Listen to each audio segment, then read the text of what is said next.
Էկրանին երևացող մարդը 8 շաբաթական է, արդեն իսկ ունի ձեռքեր, ոտքեր, գլխի վրա նշմարվում են աչքերի ու բերանի տեղերը, երևում է նաև սեռը, նա զգում է և ցավին արձագանքում այնպես, ինչպես մեզանից յուրաքանչյուրը, նկարահանումից րոպեներ անց նա այլևս չի լինի, մայրիկի որոշումն է, հղիությունը կընդհատվի, հեռացված սաղմը կտարվի կենսաբանական թափոնների հոր, Հայաստանում հղիությունը կարելի է ընդհատել մինչև 12 շաբաթականում։ 12 շաբաթականից մինչև 22 շաբաթական, այսինքն բարձր ժամկետներում հղիության արհեստական ընդհատում կատարվում է միայն բժշկական ցուցումներով եւ սոցիալական ցուցումներով, այսինքն երբ կինը ունի առողջական խնդիրներ, որոնք համատեղելի չեն, որ պետք է հղիությունը կրի եւ ավարտվի նորմալ ծննդաբերությամբ, եւ իհարկե սոցիալական խնդիրները, երբ որ կինը ամուսնալուծված է,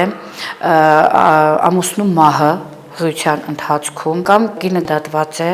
Սյունիքի մարզում միայն 2025 թվականին բժշկական կենտրոններում այսպես ընդհատվել է շուրջ 331 կյանք, ցավոք իրական թիվն ավելի մեծ է, գինեկոլոգը բացատրում է սխեման, կանայք իմանալով հղիության մասին դեղատներից գնում եւ օգտագործում են վիժում առաջացնող դեղեր, նույնիսկ չպատկերացնելով հետևանքները։ Մենք ունեցել ենք դեպք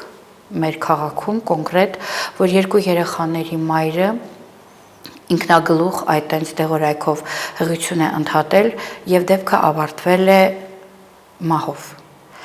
Ոչ մեկի չեն դիմել, միայն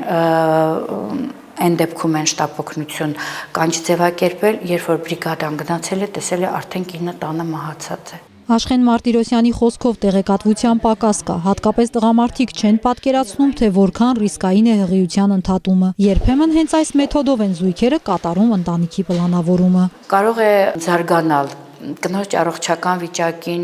սպառնացող տարբեր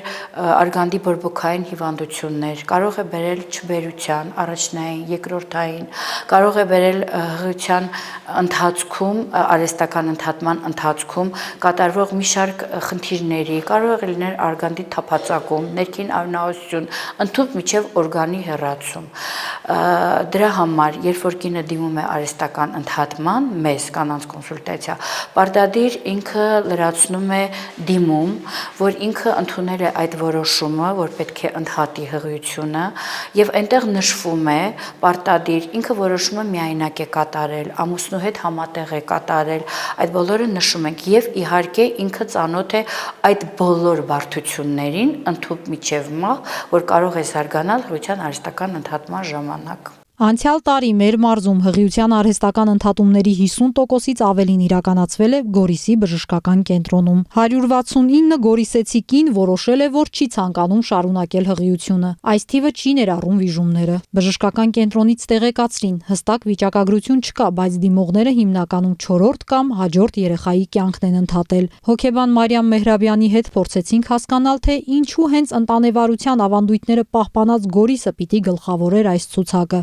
Բացատրեց, պատճառները լրացուցիչ ուսումնասիրման կարիք ունեն, բայց մի բան պարզ է, ընտանիքի պլանավորման մասին գիտելիքներն ուղղակի բացակայում են։ Ամեն ինչ կարելի է պլանավորել եւ չարիքի մասնակից չլինել։ Մեր ավանդույթը հղիության ընդհատման մասին չէ, մեր ավանդույթը բազմանդամ երեխաներ, շատ երեխաներ ունենալու մասին է եւ խոսքս էլ սոցիալապես վատ պայմաններում ծանր հղիությունների մասին չէ, որովհետեւ ես ի սկզբանե նշում եմ, պետք է պլանավորել։ Այսօր նույն զարգացման մեջ ամեն ինչ հնարավոր է կազմակերպել խելացի եւ պլանավորված։ Հոգեկան առողջության մեջ առաջին կետը այն է, որ դու քո որոշման տերն ես, որ դու քո ստեղծածի տերն ես։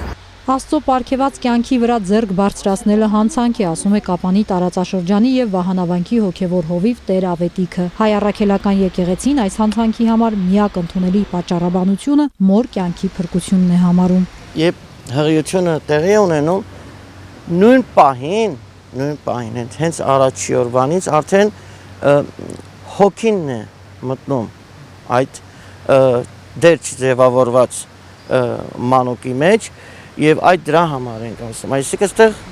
մարդը գործում է մարդասպանություն։ Իմ ծառայության մեջ այսպես տեղի ունեցել,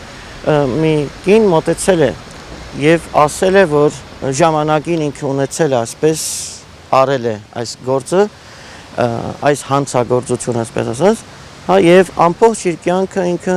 տանջվում էր, ասում անընդհատ իմ երազիս գալիս էր, ասում է, Եվ անընդհատ ասում էր, թե ինչի այդպես արիր, եւ մինչեւ իր կյանքի վերջ ինքը այդպես տանջում էր։ Սյունիքում 2025 թվականին լույս աշխարհ է եկել 961 երեխա։ Այս թիվը կարող էր առնվազն 331-ով ավելի լինել, եթե այդ կյանքերը չընդհատվեին նրանց կողմից, ում վստահված էին։ Տիգրանուհի Բադալյան, Ռոբերտ Օհանջանյան, Սյունիք լուրեր։